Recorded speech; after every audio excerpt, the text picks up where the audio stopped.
On this episode of Mere Mortals, I'm going to try and resurrect my family's old desktop computer. So my son saw me playing an old video game, Age of Mythology, and he looked at me one day and said, "Dad, wouldn't it be cool if we could both play at the same time?" As you're going to see in this video, I kind of start down a pretty fun, a bit crazy journey to try and upgrade this computer, but hopefully you'll enjoy the lengths I go to try and build a gaming computer for my son. Let's take a look at what I'm going to be working on. This is a Dell Studio XPS 7100. I purchased this in 2010, and to give you a little bit of context of how old this computer is, Iron Man 2 was in theaters, and the big movie at the time was Inception. Also, everybody was still talking about the crummy finale of Lost. From a technical perspective, this computer is nothing to write home about. It is a hodgepodge of parts over the years. It had 7 gigs of mismatched RAM, a mechanical hard drive, and an Athlon 2 X4 630 processor in it. Even at the time, it was not considered great or powerful. So, with this as my starting point, let's see what I can do. Okay, first things first. I have to figure out what's wrong with this computer. What I suspect is happening is the CMOS battery has died. Typically, this shouldn't be a problem, but I remember seeing this kind of thing in the early 2000s when I used to build computers. I'll get this changed and let's see if we can get the computer to boot up. Well, that worked. It booted. I'll get this thing updated and we'll see if I can actually download a game on it. I got Steam installed. This took forever. I had to install a USB wireless adapter, and after many hours of updating Windows and downloading the game, I was ready to play. We'll use this as our baseline run. Okay, so the loading times weren't too bad. As you can see in the background, it's running, not great, but not terrible. Let's get a game going here. As you can see, I'm panning around, and the performance is not that great. Looking at the options, though, everything is disabled. Let's go ahead and give it full send. 1080p, all graphics on. So after a moment, the screen comes up and I begin to try and play the game. And as you can see, I am getting about 1 frame a second. Keep in mind, this game was old when this computer was built, so I have quite a ways to go. So now that I've established this game is completely unplayable, and likely most games will be, I have to determine how I'm going to upgrade this and squeeze the most power I can out of this old machine. So I flip back to Windows, check Task Manager, and see that the processor's at 80%. Also, I have mixed matched RAM, so I'm really hurting there on performance as well. Before I go any further, I want to get a new hard drive in here and a better operating system that's supported. Luckily, I have this hard drive from my old laptop that's a solid state. This should be a pretty big performance boost over my original mechanical hard drive.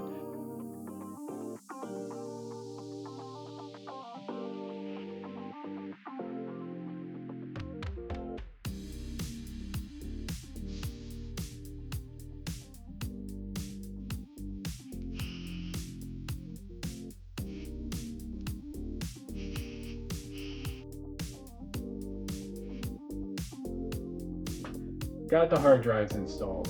Let's power up Windows 10 and see how this works. Let's go! Look at that, it worked! I am in Windows 10. Now that I have a supported operating system, it's time to think about upgrades. First on the list is obviously a new video card. After some research, I decided to go with this, an MSI Radeon RX 6500 XT. It's not a super expensive video card, and given its modern day tech going in an ancient computer, I didn't want to put the Cadillac of video cards into this PC.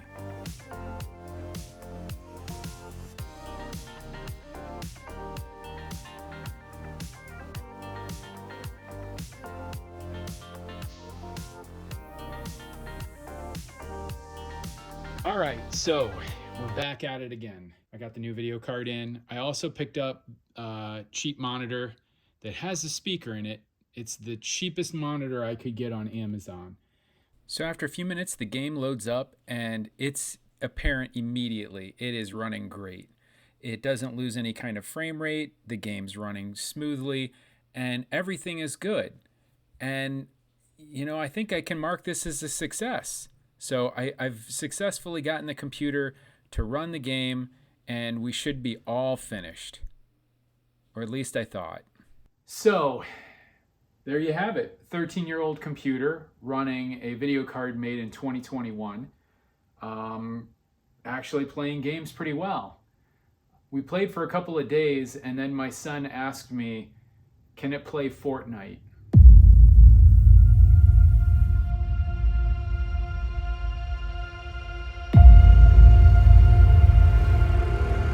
Let's see if we can get it to play Fortnite.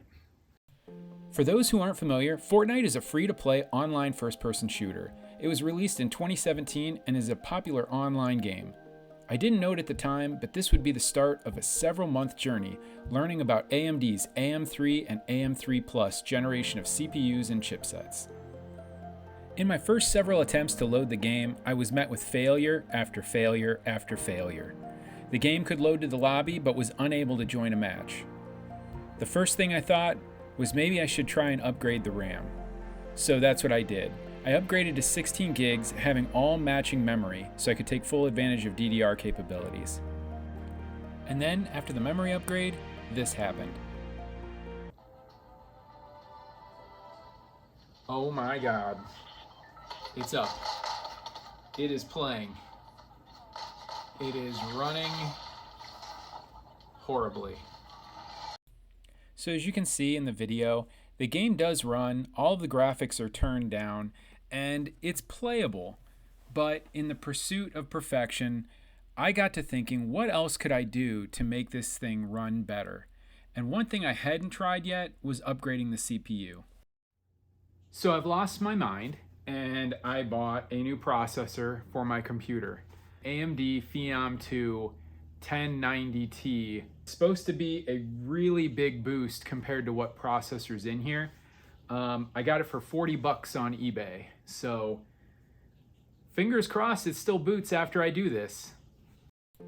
So replacing the CPU is pretty straightforward. I popped the old heatsink off, and as you can see, the thermal paste was completely dried out. So it was a wonder that this CPU hadn't melted prior to this point. I put the new CPU in, put new thermal paste on, and put the stock cooler back on top. And let's fire this up and see how everything works. You can see I got 6 cores now at 3.2 gigahertz, and processor load's looking a little bit better. So the computer's really zippy. Seems like it's running really fast. All right, Fortnite on my 13-year-old computer. Let's see how the load times are.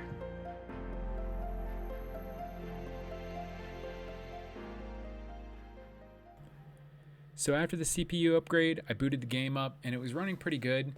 It still wasn't as big of an improvement as I thought it would be, and I was still noticing the load times were pretty long.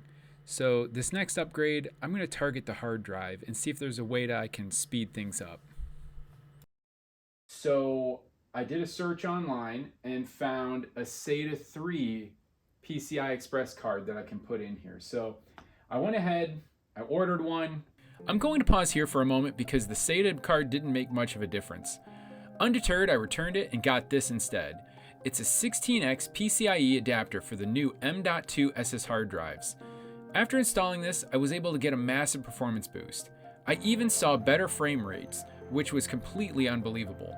To give you some context, the hard drives for this generation of motherboard ran at about 500 megs per second. That's topping it out with SATA 3 and using an SSD drive of the day. With this 16x PCI adapter and an M.2 drive, I was able to get all the way up to 1500 megabytes per second. That's 3 times faster than what this technology was meant for. At this point though, I tried to keep going, but the desktop computer, I just finally reached the limits of what it can fit in the case and what the power supply could handle. I could finish out this video here, but I had learned so much and had pushed this old computer so far, I got to thinking, what is the absolute max I can push this generation of technology? What is the best motherboard, CPU, and RAM of the era? And what happened if I blended it with the top graphics card and M.2 drive of today? Then, what if you overclock everything on top of that? Would it be able to run all of the modern software of today? Would it be able to play games? Well, I do all of that, and I see what happens in my next video. So I'm gonna end here, and then if you'd like to see the thrilling conclusion, check out my next video. Thanks again for watching. Hope you enjoyed this one.